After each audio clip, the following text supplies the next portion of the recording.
किसान भाइयों, आज की इस वीडियो में मैं मक्का की खेती में प्रमुख कुछ बातें आपके साथ शेयर करने वाला हूं।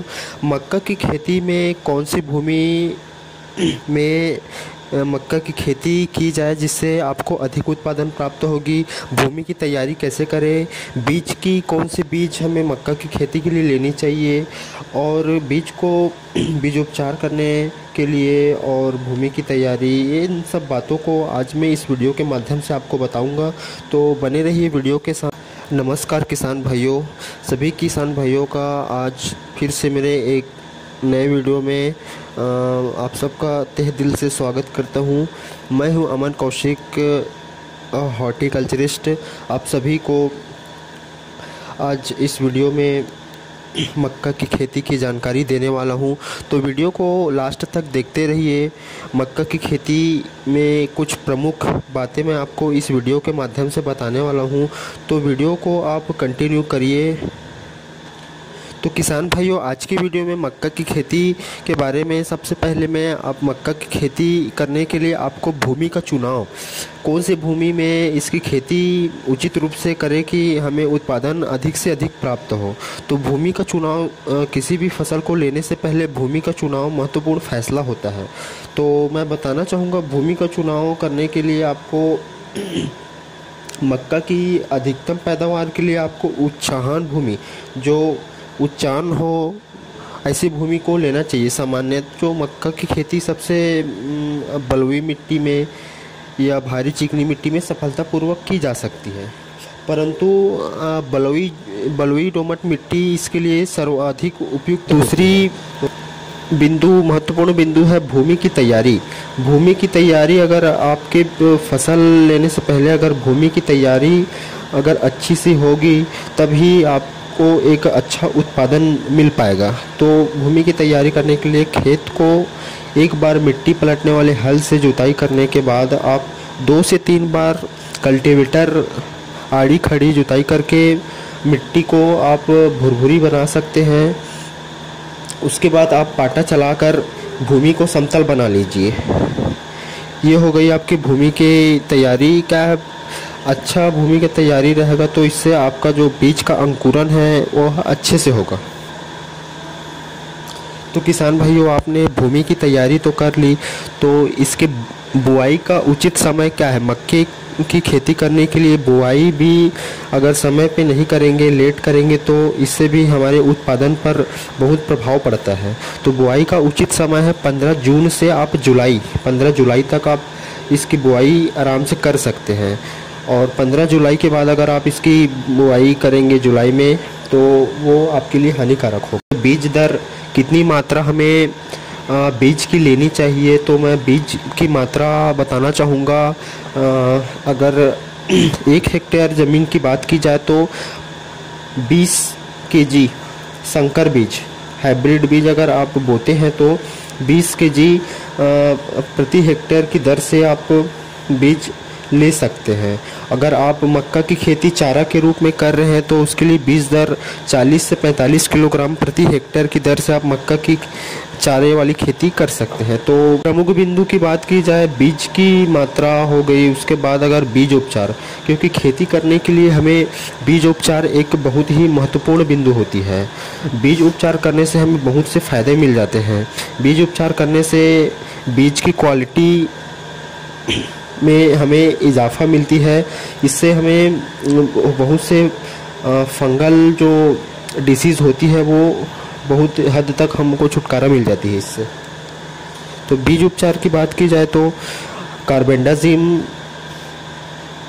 को आप 2 ग्राम मात्रा को प्रति किलो बीज की दर से उपचारित कर सकते हैं।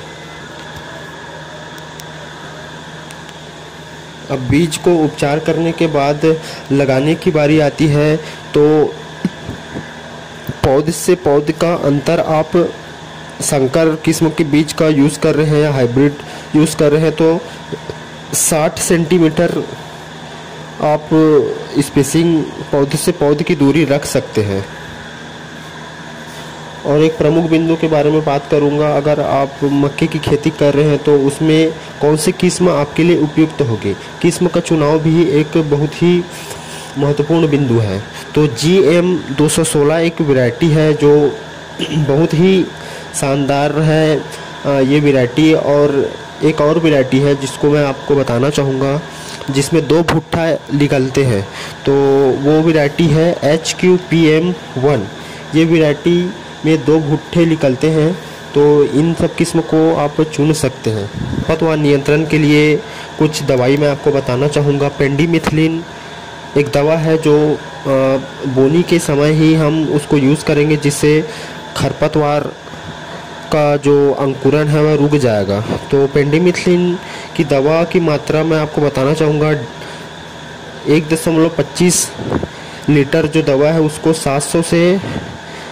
700 लीटर पानी में घोल बनाकर प्रति हेक्टेयर की दर से आप इसका छिड़काव बोनी के समय ही कर सकते हैं। इससे आपको खरपतवार नियंत्रण में सहायता मिलेगी। फसल की उत्पादन क्षमता को बढ़ाने के लिए खाद बहुत ही महत्वपूर्ण बिंदु होती है। तो मक्के की फसल में खाद की बात की जाए तो किसान भाइयों, आपको मक्के की खेती में या फसल में nitrogen 100 kg, phosphorus 60 kg, potash 30 kg, ये मात्रा आपको अपने खेत में लगेगी। तो इसको कैसी मात्रा में डालना है ये भी आप सुन लीजिए। नाइट्रोजन की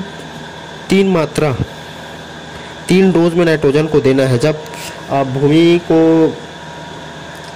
बोनी के टाइम ही आप जब तैयारी करते हैं खेत की, या बोनी के टाइम ही आपको 40 kg नाइट्रोजन, 60 kg फास्फोरस और 30 kg पोटास को बोनी की ही समय खेत में इसको देना है। और बाकी बची 60 kg नाइट्रोजन की मात्रा को आप 2 भाग में करके उसको देना है।